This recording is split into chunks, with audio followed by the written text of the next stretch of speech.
नमस्कार दोस्तों, आज हम अध्याय प्रायिकता का भाग 2 पढ़ने वाले हैं। हमने हमारी पिछली वीडियो में पढ़ा था प्रायिकता का परिचय और प्रायिकता एक सैद्धांतिक दृष्टिकोण पर आधारित कुछ उदाहरण। आज के इस वीडियो में भी हम प्रायिकता एक सैद्धांतिक दृष्टिकोण पर आधारित कुछ उदाहरण देखेंगे। तो चलिए आगे बढ़ते हैं और शुरू करते हैं हम हमारा आज का भाग। तो दोस्तों, प्रायिकता को अच्छी तरह से समझने के लिए हमें 3 तरह के उदाहरण को समझना बहुत ही ज्यादा जरूरी है। पहला होता है पासे का उदाहरण, दूसरा होता है सिक्के का उदाहरण और फिर ताश की गड्डी का उदाहरण। पासे का उदाहरण आपने पिछली वीडियो में किया था। आज के इस वीडियो में हम 2 और उदाहरण को अच्छी तरह से समझेंगे, जो कि है सिक्के का उदाहरण और ताश की गड्डी का उदाहरण। बाकी इस पाठ के महत्वपूर्ण बिंदु आपने पिछली वीडियो में ही सीख लिया है। तो चलिए अब हम पढ़ते हैं सिक्के के उदाहरण की ओर। यदि 2 सिक्कों को एक बार एक साथ उछाला जाता है तो हमें क्या प्राप्त होगा? जब हम 2 सिक्कों को एक साथ और एक बार उछालेंगे तो हमें कुछ इस प्रकार से परिणाम प्राप्त होंगे। या तो हमें दोनों सिक्कों में चित प्राप्त होगा, या तो हमें दोनों सिक्कों में पट प्राप्त होगा, या फिर एक सिक्के में हमें चित प्राप्त होगा और दूसरे में पट, या फिर एक में पट प्राप्त होगा और दूसरे में चित। यानी कि हमें जो कुल संभव परिणाम प्राप्त होंगे वो यही चारों होंगे। मान लीजिए अब आपसे यहाँ पर एक प्रश्न पूछा जा रहा है कि कम से कम एक चित आने की प्रायिकता क्या होगी। अब कम से कम एक चित आने की प्रायिकता बताने के लिए हमें सबसे पहले 2 सिक्कों को एक बार एक साथ उछाले जाने का संभव परिणाम लिखना होगा, जो कि होगा दोनों सिक्कों में चित आना, या फिर दोनों सिक्कों में पट आना, या फिर एक में चित दूसरे में पट आना, या फिर एक में पट दूसरे में चित आना। यानी कि ये 4 संभव परिणाम होंगे हमारे जब हम 2 सिक्कों को एक बार एक साथ उछालेंगे। अब यहाँ पर हमें ये बताना है कि कम से कम एक चित आने की प्रायिकता क्या होगी। तो आइए देखते हैं कि कम से कम एक चित हमें कुल कितने परिणाम में प्राप्त हो रहा है। तो कम से कम एक चित हमें इन 3 परिणामों में प्राप्त हो रहा है, चित चित, चित पट या फिर पट चित। तो यहाँ से कम एक चित आने की प्रायिकता जो हमें प्राप्त होगी वो हो जाएगा 3/4। 3 जो कि हमारे घटना के अनुकूल परिणाम है और 4 हमारे कुल संभव परिणाम है। तो कम से कम एक चित आने की प्रायिकता यहाँ से हमें प्राप्त हो गई है 3/4। चलिए अब हम बढ़ते हैं हमारे अगले प्रश्न की ओर, जो कि है कम से कम एक पट आने की प्रायिकता बताने की। तो जैसा कि अभी हमने पिछले प्रश्न में किया था, यहाँ पर भी हम सबसे पहले लिखेंगे इसके संभव परिणाम जो कि हमें प्राप्त हो रहे हैं, चित चित, चित पट, पट चित और पट पट। अब हम यहाँ पर यह देखेंगे कि कम से कम एक पट कितने परिणाम में हमें प्राप्त हो रहा है। तो कम से कम एक पट हमें इन 3 परिणाम में प्राप्त हो रहा है। तो कम से कम एक पट आने की प्रायिकता यहाँ से हमें प्राप्त हो जाएगी 3/4। चलिए अब हम बढ़ते हैं हमारे अगले प्रश्न की ओर, जो कि है 2 चित आने की प्रायिकता। अब हम यह देखेंगे कि 2 चित आने की प्रायिकता हमें क्या प्राप्त होती है। 2 चित आने की प्रायिकता बताने के लिए भी हम पहले कुल संभव परिणामों को लिखेंगे। कुल संभव परिणामों को लिखने के बाद हम यह देखेंगे कि 2 चित हमें कितनी बार प्राप्त हो रहा है। तो 2 चित जो हमें इन परिणामों में प्राप्त हो रहे हैं वो है ये। तो यहाँ से हमें 2 चित आने की प्रायिकता जो प्राप्त होगी वो होगा 1/4। 1 है यहाँ पर घटना के अनुकूल परिणाम और 4 है यहाँ पर कुल संभव परिणाम। तो यहाँ से हमें प्राप्त हो गई प्रायिकता 1/4। चलिए अब हम बढ़ते हैं हमारे अगले प्रश्न की ओर। हमारा अगला प्रश्न है सिर्फ एक चित आने की प्रायिकता क्या होगी। सिर्फ एक चित आने की प्रायिकता बताने के लिए भी हमें पहले सभी संभव परिणामों को लिखना होगा और फिर हम यहाँ पर देखेंगे कि सिर्फ एक चित हमें कितनी बार प्राप्त हो रहा है। तो सिर्फ एक चित हमें 2 बार प्राप्त हो रहा है। तो यहाँ से हमें सिर्फ एक चित आने की प्रायिकता प्राप्त हो जाएगी 2/4 अर्थात 1/2। तो इस तरह हमने इन प्रश्नों को हल किया जब दो सिक्कों को एक बार एक साथ उछाला जाता है। तो दोस्तों, अभी तक हमने यह देखा कि जब हम दो सिक्कों को एक बार एक साथ उछालते हैं तो हमें क्या क्या परिणाम प्राप्त होते हैं। अब हम जानेंगे कि जब हम 3 सिक्कों को एक साथ एक बार उछालेंगे तो हमें क्या प्राप्त होगा। आइए देखते हैं।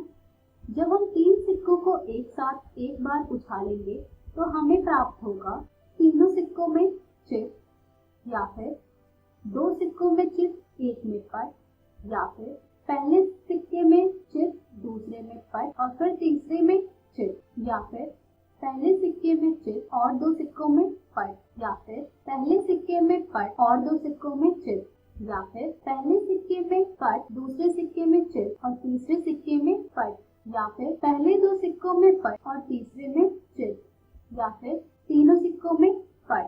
अर्थात जब आप 3 सिक्कों को एक बार एक साथ उछालेंगे तो आपको जो संभव परिणाम प्राप्त होंगे वो होगा HHH, HHT, HTH, HTT, THH, THT, TTH और TTT।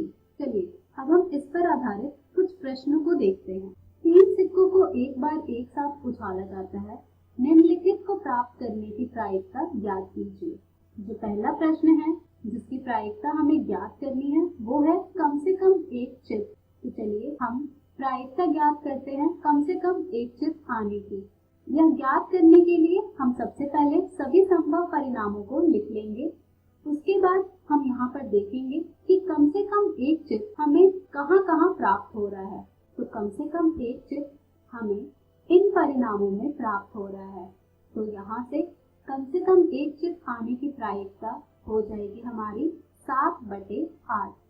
7 है यहाँ हमारे इस घटना के अनुकूल परिणाम और 8 है हमारे इस घटना के कुल संभव परिणाम। तो यहाँ से हमें प्राप्त हो गया है प्रायिकता कम से कम एक चित आने की, वो है 7/8। इसी प्रकार से अब हम हल करेंगे हमारा दूसरा प्रश्न जो कि है कम से कम एक पट आने की प्रायिकता ज्ञात करना।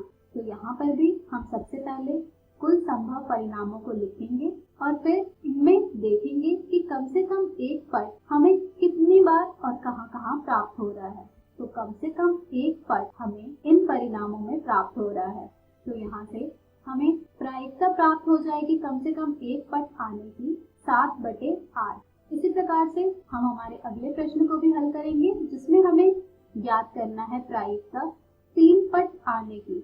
तो 3 पट आने की प्रायिकता जो हमें यहाँ पर प्राप्त होगी वो हो जाएगा 1/8, क्योंकि केवल एक ही परिणाम ऐसा होगा जिसमें तीनों सिक्कों में पट आ रहा होगा।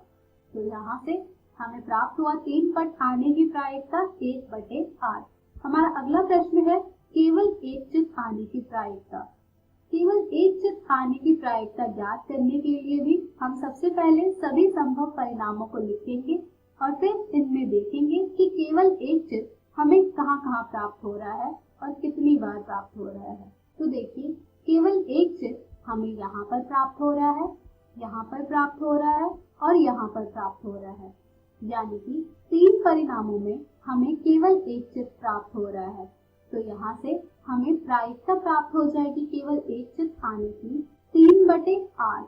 हमारा अगला प्रश्न है ज्यादा से ज्यादा एक चित आने की प्रायिकता ज्ञात करना। ज्यादा से ज्यादा एक चित आने की प्रायिकता ज्ञात करने के लिए भी हम सबसे पहले सभी संभव परिणामों को लिख लेंगे और फिर इसमें देखेंगे कि कहाँ कहाँ हमें ज्यादा से ज्यादा एक चित प्राप्त हो रहा है।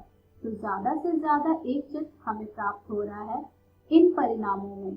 तो हमारी प्रायिकता आ जाएगी ज्यादा से ज्यादा एक चित की 7/8।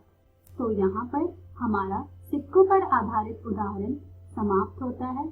चलिए अब हम बढ़ते हैं हमारे उदाहरण ताश की गड्डी की ओर। तो दोस्तों जैसे कि आप सब जानते हैं ताश की गड्डी में 52 पत्ते होते हैं और वह 52 पत्ते 4 समूहों में बटे होते हैं। पहला होता है हुकुम, दूसरा होता है पान, तीसरा होता है ईंट और चौथा होता है चिड़ी।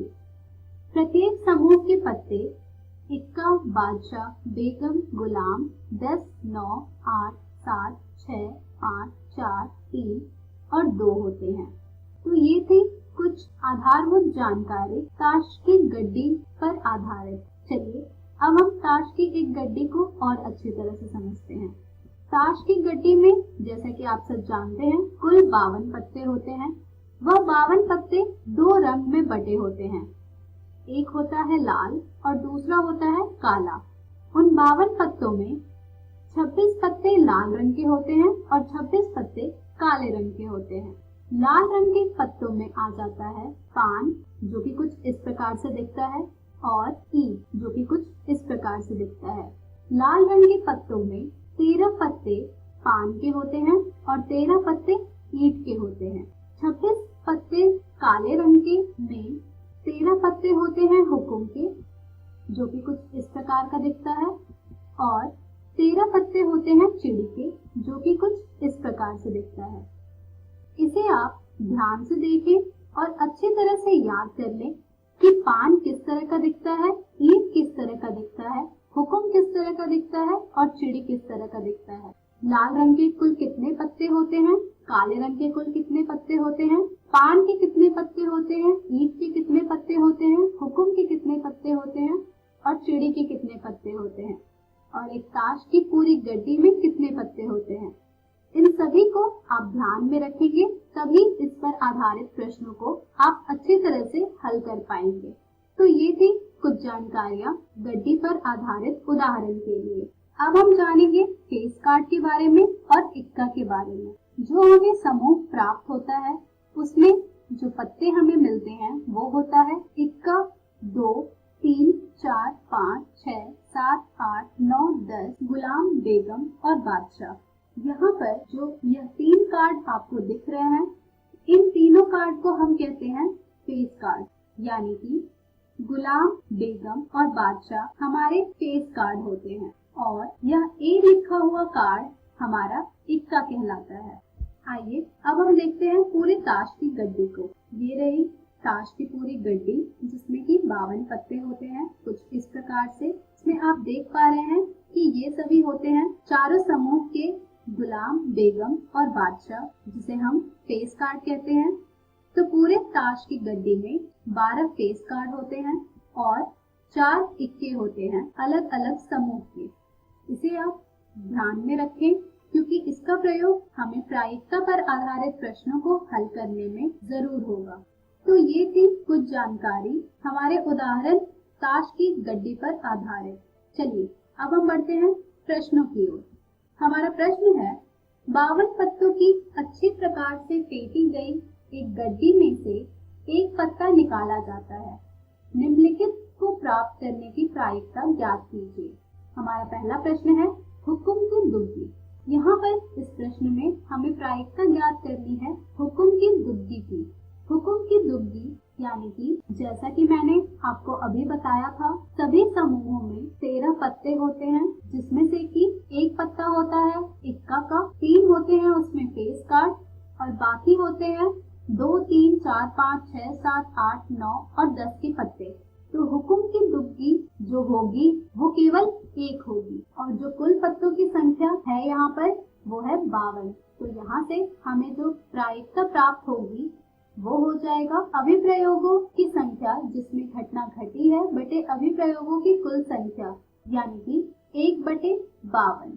तो हुकुम की दुग्गी की प्रायिकता जो हमें प्राप्त हुई है वो है 1/52।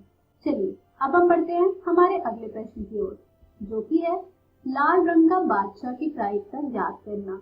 लाल रंग का बादशाह जो कि हमें पूरी गड्डी में प्राप्त होगा वो होगा केवल 2।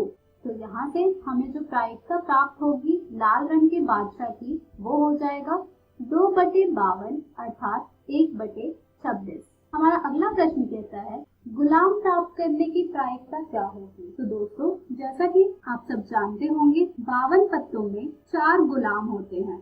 तो यहाँ से हमें प्राप्त हो जाएगा घटना का अनुकूल परिणाम जो कि है यहाँ पर 4। तो यहाँ से हमें प्रायिकता प्राप्त हो जाएगी गुलाम प्राप्त करने की 4/52 अर्थात 1/13। हमारा अगला प्रश्न है, फेस कार्ड अर्थात तस्वीर वाला पत्ता प्राप्त करने की प्रायिकता ज्ञात करनी है। फेस कार्ड अर्थात तस्वीर वाला पत्ता जो हमें पूरी गड्डी में प्राप्त होता है वो है 12। तो यहाँ पर हमारा जो अनुकूल परिणाम है वो है 12। तो यहाँ से हमें प्रायिकता प्राप्त हो जाएगी 12/52 अर्थात 3/13। तो इस तरह हमने ताश की गड्डी पर आधारित प्रश्नों को भी हल कर लिया है। अब आप प्रायिकता पर आधारित प्रश्नों को आसानी से हल कर सकते हैं। इस पर आधारित प्रश्न आपको आपकी NCERT पुस्तक में मिल जाएंगे, जिन्हें आप जरूर हल करें। तो दोस्तों, आज के इस वीडियो में हमने सीखा प्रायिकता एक सैद्धांतिक दृष्टिकोण का कुछ उदाहरण। हम हमारी अगली वीडियो में जानेंगे प्रैक्टिस क्वेश्चन। धन्यवाद।